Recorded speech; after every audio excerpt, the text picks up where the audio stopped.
हम गंगा जल का प्रयोग अपने राज दरबार के साथ साथ रसोई में भी करते हैं, इसलिए अब तुम हरिद्वार से गंगा जल मत लाओ, बल्कि जहाँ से ये निकलता है वहीं से लाया करो। जी महाराज, हम कल ही हरिद्वार को प्रस्थान करें। हमारे गुप्तचरों के मुताबिक कल उत्तर दिशा के शासक के लोग गंगा जल का स्रोत ढूंढने आ रहे हैं, क्योंकि उन्हें गंगा जल का व्यापक उपयोग करने की आदत है। तो महाराज अब क्या करें? क्योंकि यदि उनके लोग गंगा जल का स्रोत ढूंढ लेते हैं तो गढ़वाल क्षेत्र हमारे हाथ से निकल सकता है। उनके सामने हम कुछ नहीं है। सहजपाल के कार्यकाल में आपको ये जानना बहुत जरूरी है कि मुगल सम्राट अकबर को गंगा जल की महत्वता का ज्ञान था। वो गंगा जल का प्रयोग अपने राज दरबार के साथ साथ रसोई में भी करवाता था। इसीलिए अकबर गंगा जल को विशेष रूप से हरिद्वार से मंगाता था। एक बार अकबर के मन में आया कि इतने पवित्र गंगा जल को हरिद्वार के बजाय सीधे इसके स्रोत यानी गोमुख से लिया जाए, ताकि उनके दरबार में और ज्यादा शुद्ध गंगा जल पहुंचे।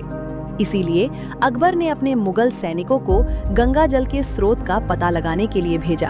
हम गंगा जल का प्रयोग अपने राज दरबार के साथ साथ रसोई में भी करते हैं, इसलिए अब तुम हरिद्वार से गंगा जल मत लाओ, बल्कि जहाँ से ये निकलता है वहीं से लाया करो, ताकि हम संपूर्ण दरबार में शुद्ध गंगा जल का प्रयोग कर सकें।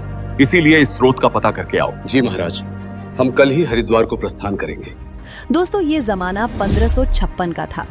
तब गौमुख के बारे में मुगल लोग नहीं जानते थे।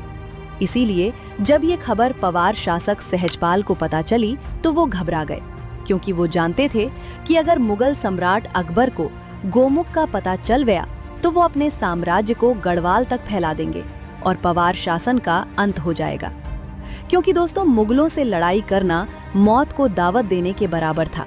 हमारे गुप्तचरों के मुताबिक कल उत्तर दिशा के शासक के लोग गंगा जल का स्रोत ढूंढने आ रहे हैं, क्योंकि उन्हें गंगा जल का व्यापक उपयोग करने की आदत है।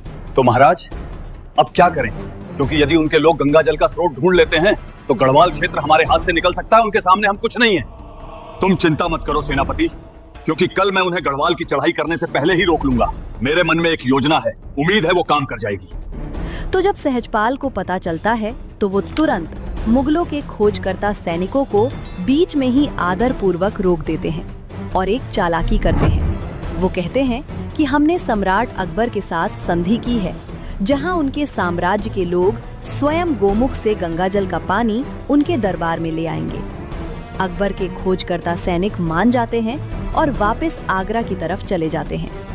इसके बाद 43वें पवार शासक बलभद्र शाह गद्दी में बैठते हैं, जहां इन्हें शाह की उपाधि स्वयं अकबर ने ही दी थी, जिसका जिक्र अकबरनामा में मिलता है। दोस्तों, परमार वंश की आगे की कहानी और भी ज्यादा रोमांचक और रहस्यमयी होने वाली है, इसलिए पूरी वीडियो जरूर देखें।